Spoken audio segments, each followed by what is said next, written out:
आदरणीय आई वडिलांस, आज भलेही बाप लेकीच्या, आई मुलीच्या, बहीण भावंडांच्या नात्यात अंतर पडलं असलं तरीही मला खात्री आहे लवकरच सगळं पूर्वीसारखं होईल. नात्यात दुरावा असावा पण क्षणिक. कायमस्वरूपी दुरावा असेल तर ते नातंच कसलं. मी तर तुमची आईची लाडकी लेक होती ना.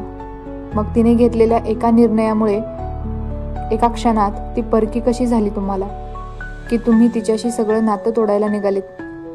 लग्न म्हणजे फक्त संसार नाही असं मला वाटतं. मला वाटतं लग्न म्हणजे आधी माझा आनंद, माझं स्वतःचं समृद्ध जगणं आणि मग माझा आनंदी आणि सुखी संसार.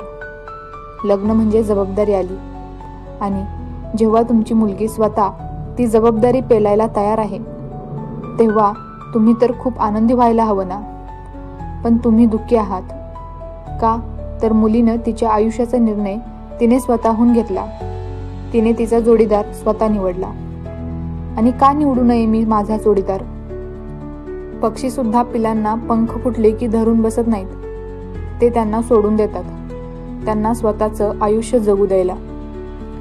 मग ते स्वतः शिकतातच ना उडायला. पडले म्हणून जगणं तर सोडून देत नाहीत ना. मी खूप खुश आहे. मी उडायला शिकले, स्वतःच्या आयुष्याचे योग्य निर्णय घ्यायला शिकले.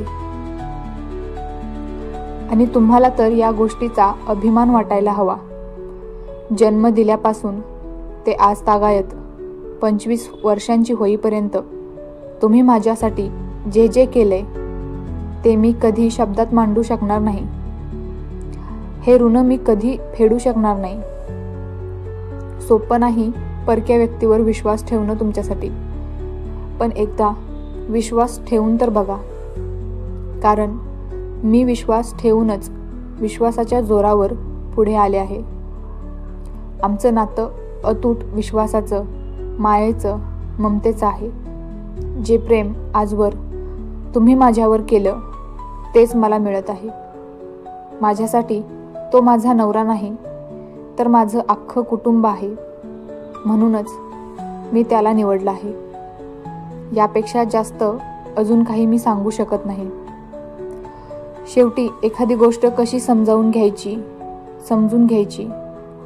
ते आपल्या स्वतःच्या सकारात्मक आणि नकारात्मक विचारांवर अवलंबून असतं.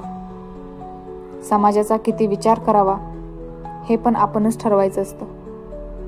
तुमच्या चांगल्या संस्कारांमुळेच तर मी ज्या व्यक्तीवर प्रेम केलं त्याच व्यक्तीशी लग्न करणार आहे.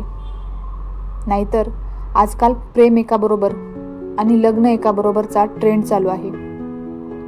तुम्ही कधीच कुठं कमी पडले नाहीत.